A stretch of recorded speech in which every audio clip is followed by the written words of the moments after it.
Hi guys, my name is Dr. Lee Sung. Welcome to my YouTube channel. Have you ever noticed that after starting blood pressure medication, things in the bedroom just don't feel the same anymore?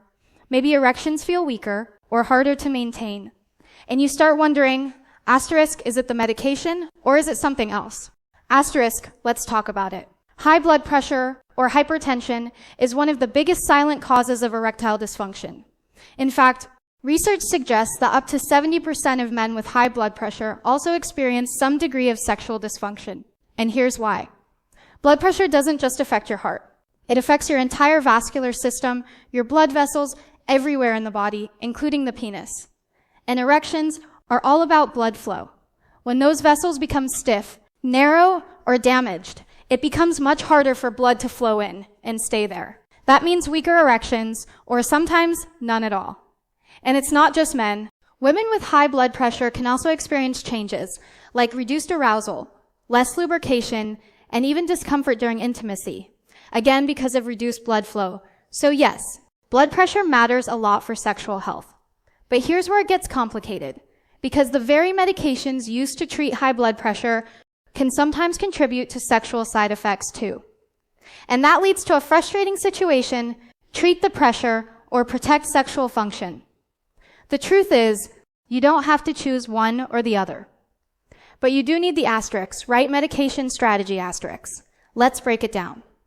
Some older medications, like clonidine and methyldopa, work directly on the brain to lower blood pressure. But in doing so, they reduce sympathetic nervous system activity. Now that might sound technical, but here's what it means in simple terms.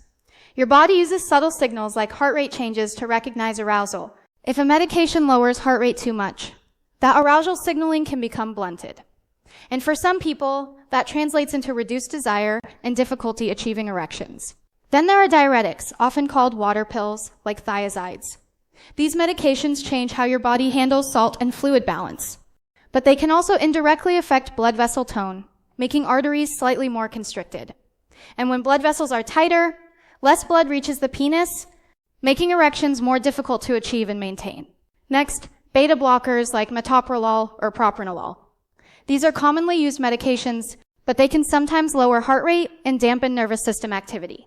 In some men, this leads to reduced libido and weaker erections. Studies have even shown higher rates of erectile dysfunction in men using certain non-selective beta blockers compared to those not using them. But here's an important point. Not all beta blockers are the same.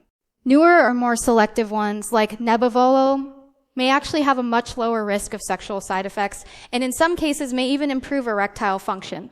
Now, here's the encouraging part.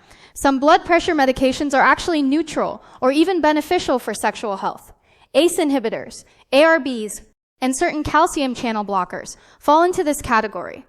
These medications help relax blood vessels, improve circulation, and support the lining of the blood vessels themselves. That means better blood flow, not worse.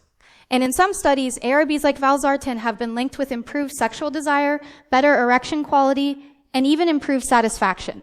Calcium channel blockers like amlodipine also tend to be neutral, meaning they control blood pressure without significantly affecting sexual function.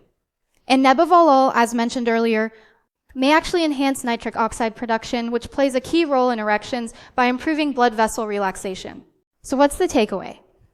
If you're dealing with both high blood pressure and erectile dysfunction, the solution is not to stop your medication, it's to find the right one. Because uncontrolled blood pressure will silently damage your sexual health over time, even more than most medications ever will. And beyond medication, lifestyle matters just as much. Weight gain, smoking, inactivity, excess alcohol, and poor diet all worsen both blood pressure and sexual function. But the good news is these are modifiable. Even small changes like walking daily, quitting smoking, improving diet, and losing excess weight can significantly improve both blood pressure and sexual performance. So the real message is this: yes, blood pressure and sexual function are deeply connected, and yes, medications can influence both.